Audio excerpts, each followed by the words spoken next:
اسلامی سربراہی کانفرنس میں قطر پر اسرائیلی بزدلانہ حملے کی شدید الفاظ میں مذمت، دوبارہ حملوں کی دھمکیاں مسترد، پاکستان کا انسانیت کے خلاف جنگی جرائم پر صہیونی ریاست کو کٹہرے میں لانے کا مطالبہ۔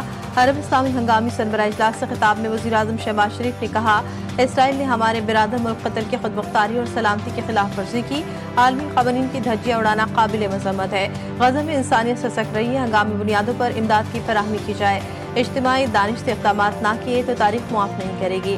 امیر قطر شیخ تمیم بن حمد الثانی نے خطاب میں کہا کہ گریٹر اسرائیل کا ایجنڈا عالمی امن کے لیے خطرہ ہے۔ اسرائیل نے انسانیت کے خلاف جرائم میں تمام حدیں پار کر دی۔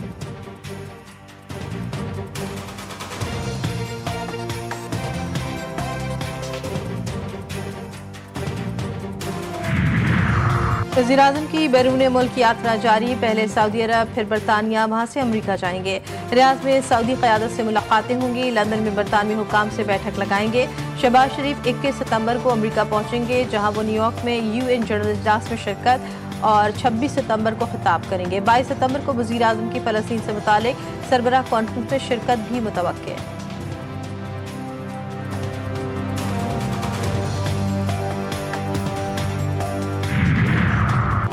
اور اسرائیل قطر میں دوبارہ حملہ نہیں کرے گا، امریکی صدر کا دعویٰ۔ ڈونلڈ ٹرمپ کہتے ہیں قطر ہمارا اتحادی ملک ہے۔ حماس نے کہا وہ یرغمالیوں کو مار دیں گے۔ حماس کے خلاف اقدامات ضرور کرنے ہیں، لیکن قطر امریکہ کا اہم اتحادی ہے جسے اکثر لوگ نظر انداز کرتے ہیں۔ انہوں نے کہا کہ آج صبح میرے حکم پر امریکی فورسز نے وینزویلا میں دوسرا فضائی حملہ کیا۔ کارروائی کے دوران 3 دہشت گرد مارے گئے۔ مونسون بارشوں کا 11واں اسپیل برسنے کو تیار، آج سے 19 ستمبر تک پنجاب کے بیشتر اضلاع میں شدید بارشوں کی پیشگوئی۔ راولپنڈی، مری، گلیات، اٹک، چکوال، جہلم میں بارش کا امکان، گجرانوالہ، لاہور، گجرات اور سیالکوٹ میں بھی بارشیں متوقع۔ ندی نالوں میں بہاؤ کے اضافے کا خدشہ، متعلقہ انتظامیہ کو الرٹ جاری کر دیا گیا۔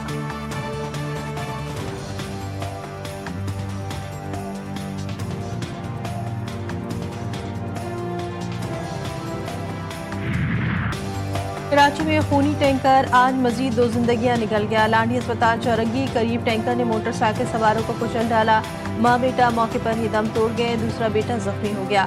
ٹینکر ڈرائیور فرار۔ کراچی میں ربط سال ہیوی گاڑیوں کی ٹکر سے 195 افراد جاں بحق ہو چکے۔ کراچی کے علاقے سرجانی سے بچی کی پھندہ لگی لاش ملی، شناخت 9 سالہ آسیہ کے نام سے ہوئی۔ پولیس کے مطابق متوفیہ کے والدین میں جھگڑے ہوتے تھے، جھگڑوں سے تنگ آ کر بچی نے خودکشی کر لی۔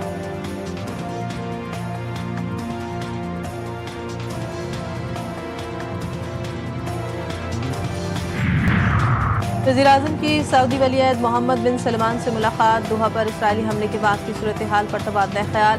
شہباز شریف نے اسرائیل کی کارروائی کی شدید مذمت کی۔ ملاقات میں فیلڈ مارشل عاصم منیر بھی موجود تھے۔ وزیراعظم شہباز شریف کی فلسطین کے صدر محمود عباس، امیر قطر، تاجکستان، اب مصر کے صدر اور ملائیشیا کے وزیراعظم سے بھی ملاقاتیں کی۔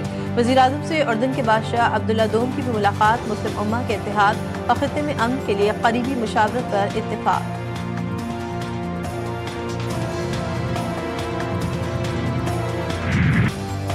مردہ ضمیر، اسرائیل کے غزہ پر وحشیانہ حملے جاری۔ غزہ کی وزارت صحت کے مطابق پیر کی صبح سے اب تک اسرائیلی حملوں میں 50 فلسطینی شہید ہو گئے، شہداء میں 6 سالہ جڑواں بچے بھی شامل۔ اسرائیلی فوج نے خان یونس کے قریب امداد کے منتظر 5 افراد کو فائرنگ کر کے شہید کر دیا۔ اسرائیلی حملوں میں 3 صحافی بھی شہید ہوئے۔ شہید صحافیوں میں ایمن ہنیا، ایمان الزمیلی اور صحافی محمد الکویفی بھی شامل ہیں۔ گزشتہ 24 گھنٹوں میں بھوک اور غذائی قلت سے مزید 3 فلسطینی شہید ہو گئے۔ غذائی قلت سے شہید ہونے والوں کی مجموعی تعداد 425 ہو گئی، جن میں 125 بچے شامل۔ امریکی وزیر خارجہ مارکو روبیو نے اعلان کیا کہ واشنگٹن اسرائیل کو غزہ میں اپنے مقاصد کے حصول کے لیے غیر متزلزل حمایت فراہم کرے گا۔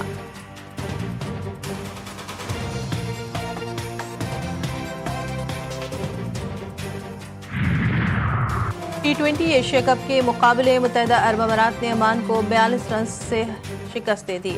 173 رنز کے ہدف کے عمانی ٹیم 130 رنز پر ڈھیر۔ اماراتی بالر جنید صدیقی نے 4 شکار کیے، محمد وسیم نے 69 رنز کی اننگز کھیلی۔ سری لنکا کے ٹورنامنٹ میں مسلسل دوسری کامیابی، ہانگ کانگ کو 4 وکٹ سے شکست دے دی۔ 150 رنز کا ہدف 19ویں اوور میں 6 کھلاڑیوں کے نقصان پر حاصل کیا۔